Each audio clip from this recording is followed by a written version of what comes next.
Saya bicara Pak Abu Bakar. Ya. Assalamualaikum warahmatullahi wabarakatuh. Waalaikumsalam. Salam sejahtera buat kita semua. Yang saya hormati pimpinan Komisi 3, yang saya hormati Pak Kakor Lantas dan jajaran. Menarik sekali nih Pak, Korlantasnya. Banyak sekali ide atau inovasi-inovasi yang dilakukan oleh Korlantas saat ini. Tadi paparannya luar biasa menurut saya, menuju ke digitalisasi, kemudian hal yang berkaitan dengan perbaikan sistem, baik itu yang berkaitan dengan SIM maupun berkaitan dengan STNK atau BPKB.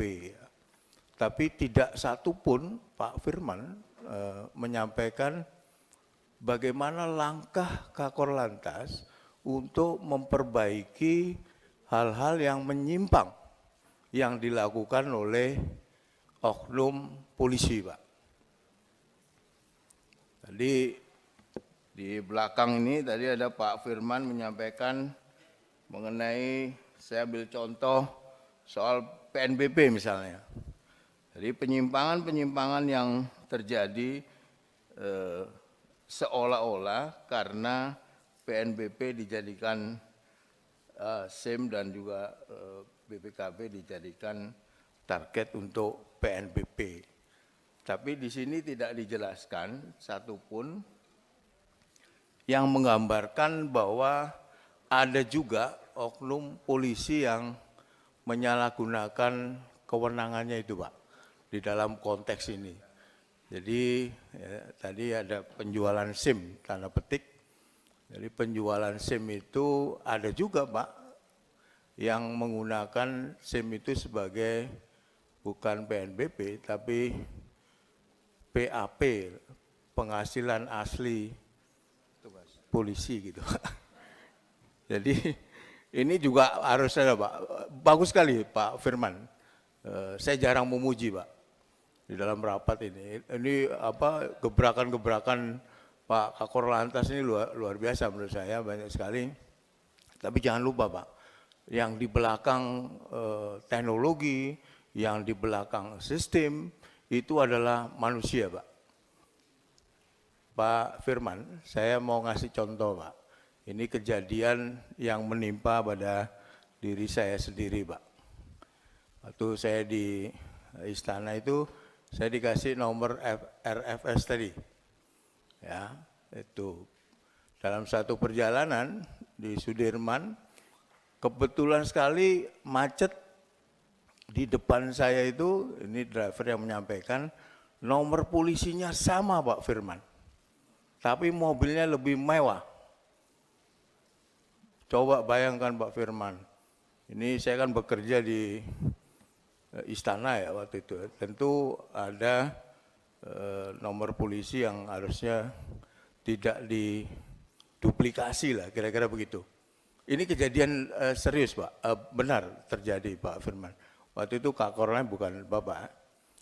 Saya lalu laporkan ke Kapolda waktu itu, Pak siapa, lupa saya, mantan Kapolri yang sebelum Pak Idam, waktu itu Pak Idam. Kemudian oleh Pak Idam waktu itu sebagai Kapolda Metro, lalu ditelusuri lah, ternyata itu milik orang swasta lah. Ini mobil lebih mewah, Pak. Ya nggak dijelaskan kenapa. Itu kenapa bisa terjadi gitu. Hanya ada dua hal, Pak. Satu, ada kesalahan di dalam registrasinya. Jadi ada orang yang minta RFS, kemudian nggak tahu kalau polisinya nggak tahu kalau RFS yang nomor itu sudah ada yang punya, atau dijual tadi, Pak, oleh oknum polisi.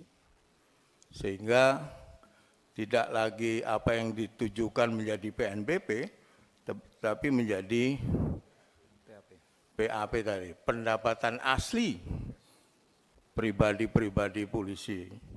Nah ini maksud saya, Pak, apa yang tadi Pak Firman jelaskan dengan baik, dengan runut, dengan detail, harus diikuti juga oleh perubahan mindset polisinya, Pak. tilang elektronik misalnya. Nggak boleh tilang di jalan. Masih ada Pak yang menilang di jalan. Ini ada kejadian juga. Kemudian berkaitan dengan digitalisasi misalnya. Data-data yang ada di kepolisian ini perlu berbarengan menurut saya, tapi ini perlu waktu untuk diperbaiki Pak.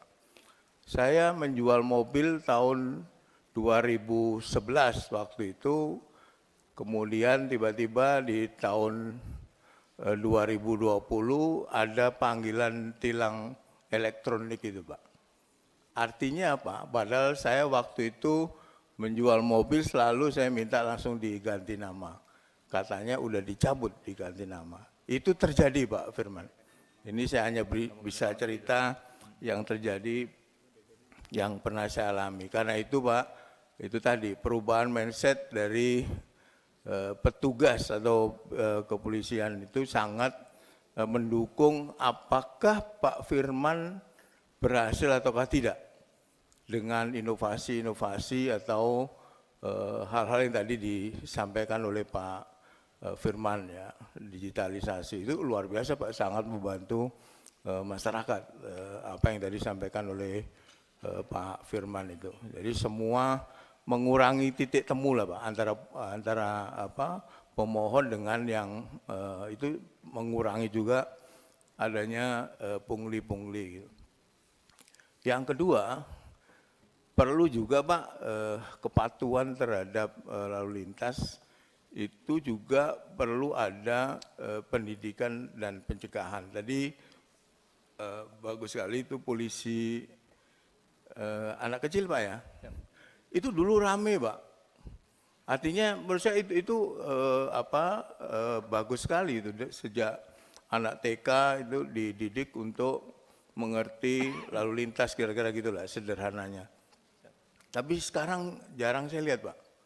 Mungkin Pak Firman bisa membuat surat edaran atau seperti apa kepada Kapolres Pak untuk menggiatkan, karena itu menurut saya efektif Pak.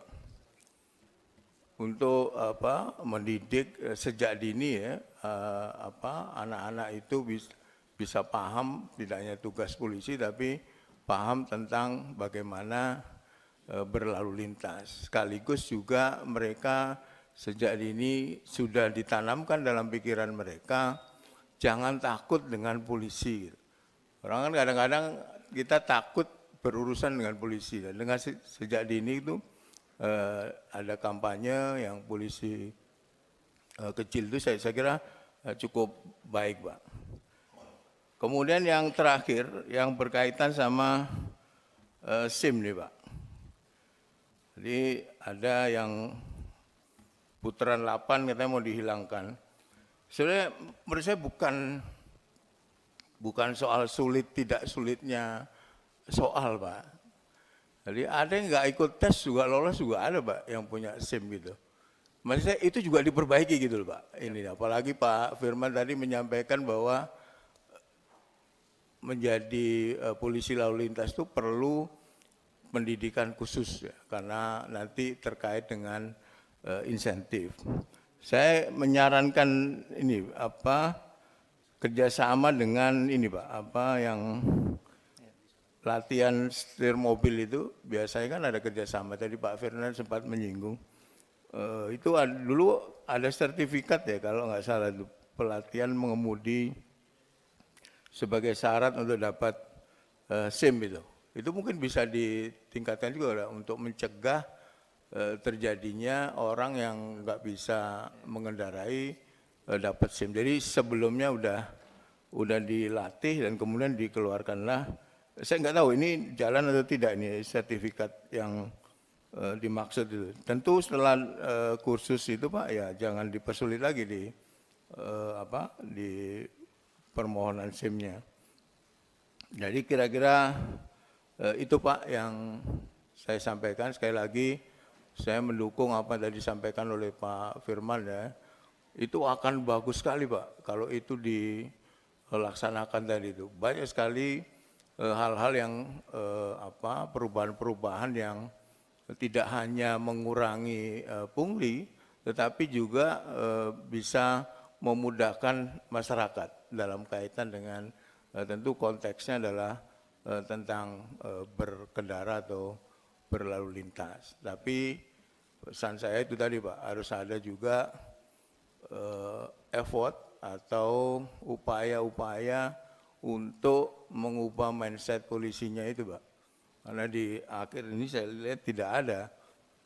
Jadi seolah-olah Pak Firman, ini bisa berjalan kalau digitalisasi tanpa harus mengubah mindset dari polisi yang ada di bawah gitu. Karena itu perlu juga Pak, punish and reward itu perlu diperkeras lah menurut saya agar tidak terjadi hal-hal yang justru memberatkan masyarakat. Saya kira itu Pak Ketua, terima kasih. Assalamualaikum warahmatullahi wabarakatuh. Terima kasih sudah nonton. Jangan lupa like, subscribe, dan share ya.